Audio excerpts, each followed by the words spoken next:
வணக்கம். G news 24x7 செய்திகளுக்காக செய்தி வாசிப்பவர் உதயகுமார்.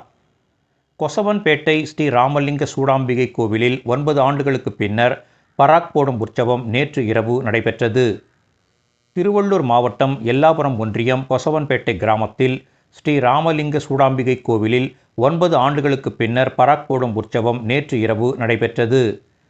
இதை முன்னிட்டு பெருமாள் கோவில் தெருவில் உள்ள ஈஸ்வரையா வீட்டில் அம்மன் கொலு நிறுத்தம் நிகழ்ச்சி நேற்று முன்தினம் நடைபெற்றது. நேற்று மாலை கோவில் வளாகத்தில் கோலாட்டம் நிகழ்ச்சி சிறப்பாக நடைபெற்றது. இதனை ஏராளமானோர் ஆர்வமுடன் கண்டுகளித்தனர். இரவு எஜமானர்கள் மோகனகிருஷ்ணன், ராஜலிங்கம், மல்லீஸ்வரையா ஆகியோர் தலைமையில் கிராம மக்கள் ஆரணி ஆற்றுக்கு ஊர்வலமாக சென்றனர். பின்னர் கங்கையில் சிறப்பு பூஜைகள் செய்தனர். இதன் பின்னர் பூஜை செய்யப்பட்ட கத்திகள் கொடியுடன் ஊர்வலமாக அம்மன் கொலு வீட்டிற்கு வந்தனர். இதன் பின்னர் அம்மனிடம் உத்தரவு பெறும் நிகழ்ச்சி நடைபெற்றது. பின்னர் பூக்களாலும் மின் விளக்குகளாலும் அலங்கரிக்கப்பட்ட மஹிஷாசுரமர்தினி அம்மன் சிம்ம வாகனத்தில் மங்களவாத்தியம், செண்டை மேளம் முழங்க வான வேடிக்கையுடன் திருவீதி உலா வரும் நிகழ்ச்சி நடைபெற்றது.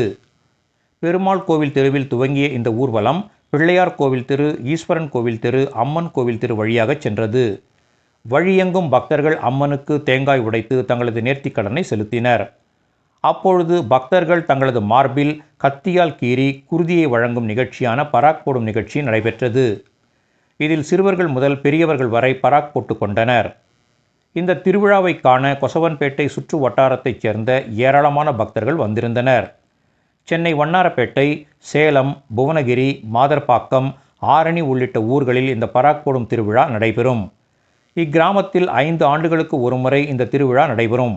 ஆனால் கொரோனா தாக்குதல் நாடு முழுவதும் ஏற்பட்டதால் தற்போது 9 ஆண்டுகளுக்கு பின்னர் நேற்று இரவு இந்த திருவிழா நடைபெற்றது என்பது குறிப்பிடத்தக்கது.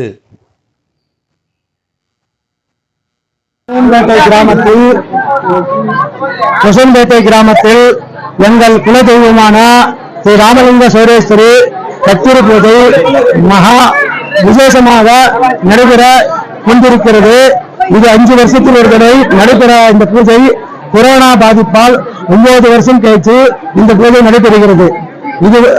இது தோற்றத்திலிருந்து ஸ்ரீ ராமலிங்க சோரேஸ்வரை வர வைத்து கொலு நிறுத்தி விசேஷமாக குமாரிகள் அனைவரும் பராக்கை போட்டு வெகு மகிழ்ச்சியாக கொண்டாடுகின்றார்.